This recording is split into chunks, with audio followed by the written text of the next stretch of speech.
Hello, ladies and gentlemen, it's your boy, Baby B. Thanks for kicking it with me. We are back with part 3 and the last part of the Video Game Hype Award show. This is all about my hype moments. What did I love and what got me the most excited? We're going to jump right in with number 1. We have Hellblade: Senua's Sacrifice 2. I'm not sure the exact title. It's a Hellblade direct sequel to Senua's Sacrifice. It is probably the best looking game I've ever seen. It reminded me of God of War when God of War was first announced in 2018. And I was like, man, this is gameplay. They showed gameplay, and the gameplay trailer looked like one long cutscene. As I was watching it, I was thinking, this is art. This is beauty. This is what the video game world has been able to create. And I cannot wait to see as Senua's fighting this giant and trying to keep it from attacking her. I can't wait to see what the developers do with this game. And because it is Xbox, Microsoft, it will most likely be Game Pass day one, which is absolutely incredible. Mind-blowing that they can do that. Another great value added. Microsoft picks up a big W on this one. Number 2, we have Eclipse. It's a Star Wars story game. It was just a cinematic, but yes, please. It looked like a High Republic. There was a lot of good-looking things in the trailer. It looked like an interesting Star Wars story, and it's made by a studio, albeit with a lot of controversy in Quantic Dream, but a studio that has put out good quality products in the past. I really enjoyed their game, Detroit Become Human, as someone who's a story-driven game. I thought it was beautiful. And I know that they have been known for unfortunate shenanigans that have happened in the office around different subjects, and it's extremely unfortunate the way that their CEO and the people who work there have behaved at times. But I am excited to see what they do with this game, and I think that it can be very, very good. So we will have to wait and see how Star Wars Eclipse is. Number 3, my third hype moment was actually a movie trailer. It was Sonic 2, the movie. I am so excited about this movie. I love Sonic 1. I watched it multiple times now. I've probably watched it at least 3 or 4 times, as many times as I watched Detective Pikachu. I have a Detective Pikachu poster here in my room, so I'm a big video game fan of movies, television, TV shows. The Witcher series on Netflix really sold me on the new upcoming TV show, so I'm excited about this platform, and I'm excited to see what they do with Sonic 2. I think they've reworked the characters, and it just looks amazing. Again, I'm excited to see the same actors recast in their role and just see what they can do. Fun fact, in the first movie, I actually used to live next to the guy who plays the main cop, the guy who used to play Scott Summers in X-Men. So it's pretty cool to know, hey, I know where that guy lives, and to see him doing so well. So I'm excited to see number 2. Number 4, we have probably one of my favorite games of all time, the sequel to Horizon Zero Dawn. So we've got Horizon Zero Dawn 2. And I am so excited. This comes out right away in February. We're a month out, and I am so hyped. The gameplay looks sick. Aloy in the first game, when you were running around capturing machines and fighting, was absolutely phenomenal. It had a great blend of stealth and new story, and what's this coming from? Who is this girl that we're trying to find out her secret origin story? And I am so excited for more of Horizon Zero Dawn 2. Guerrilla Games came out swinging when they created Horizon Zero Dawn, and now we've got Horizon Zero Dawn 2. Don't forget, we have the PSVR 2 coming out, and we have a Horizon Zero Dawn, something special for that as well. And I'm going to get more into that when I do a review over the PSVR 2. So be looking for that.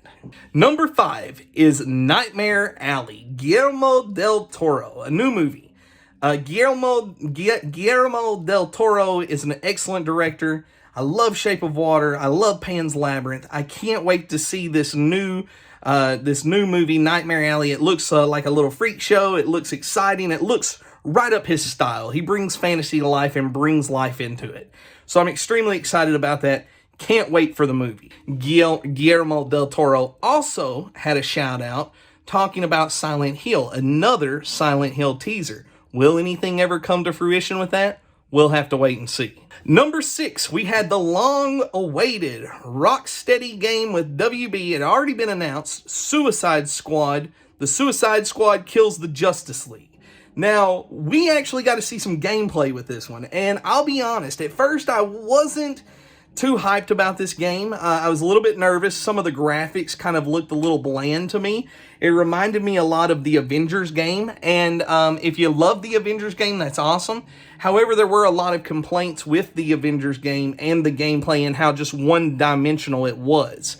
However, the more and more I've been rewatching this trailer and re-looking at things, I am excited to see how Rocksteady does this. Rocksteady has been known for good combat. They have been known for how they can blend a story. Look what they did with Batman, okay?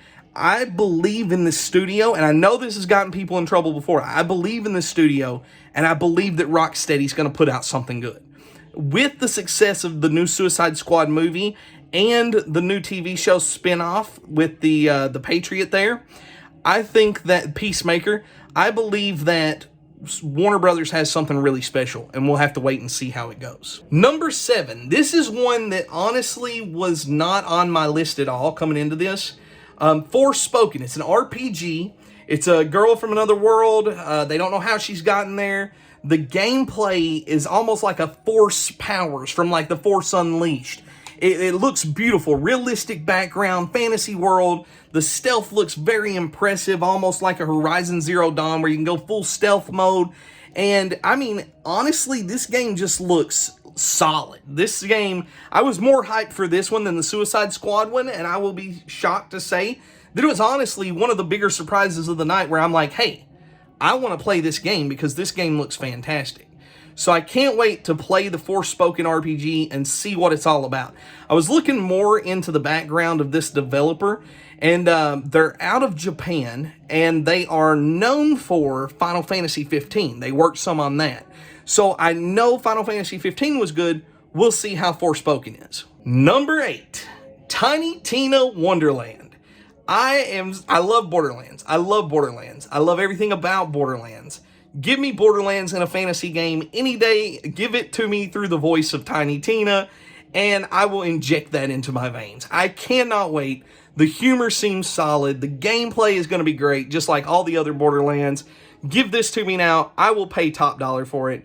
The only complaint and only favor I have to ask from the Borderland developers are, give us some better end bosses. Like, I mean, the bosses are so-so in the Borderland games. Well, we're not going to lie about that.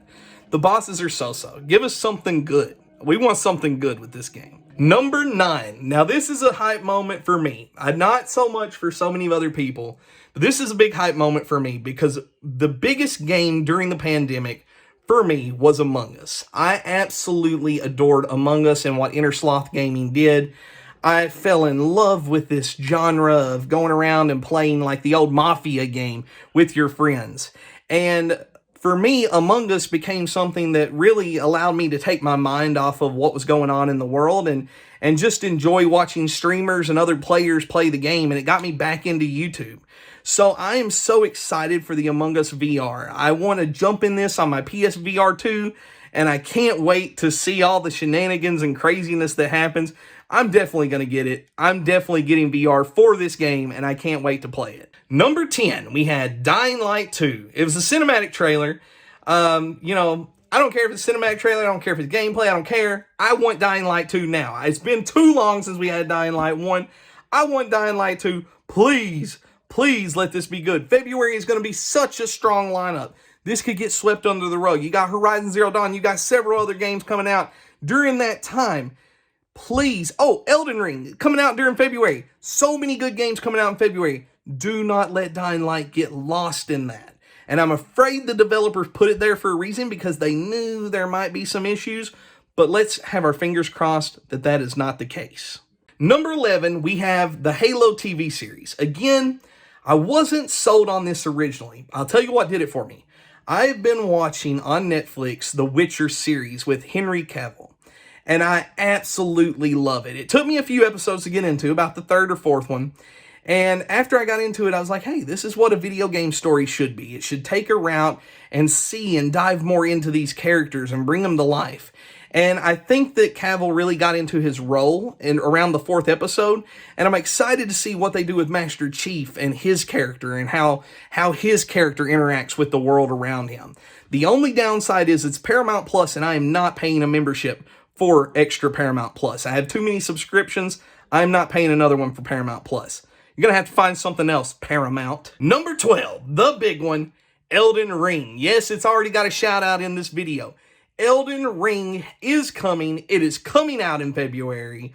What are we going to do? This is crazy. I did not expect this. I cannot wait for this game.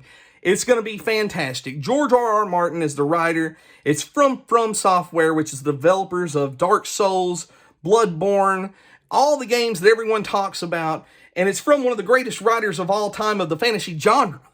I cannot wait to see what this game is about, and hopefully it lives up to the hype. I believe it will. Number 13, we had the last hype moment for me, and that was Arc Raiders. It's kind of weird. Arc Raiders. It's from a former developer of Battlefield, and it's a shooter action-adventure game, and it looks amazing. The gameplay, the gunplay, it looks like a huge world, co-op. Everything about it looked great. The fighting mechanics, the landscape, again, it's multiplayer, and it's in this weird fantasy sci-fi futuristic world. My only worry is that it'll be kind of bare with how huge it is, but if it's by the same developers of Battlefield, they've always done a great job of doing those huge maps. And it kind of reminded you of Missile Command, the old Atari game, if it was a first-person action shooter co-op. So we'll see how Arc Raiders actually plays out. And those were my hype moments. That is the final review of the Game Awards for 2021. What was your favorite hype moment, and what are you excited to play? Let me know in the comments below. Make sure that you tickle the like button, poke the subscribe button, and until next time, peace out, y'all.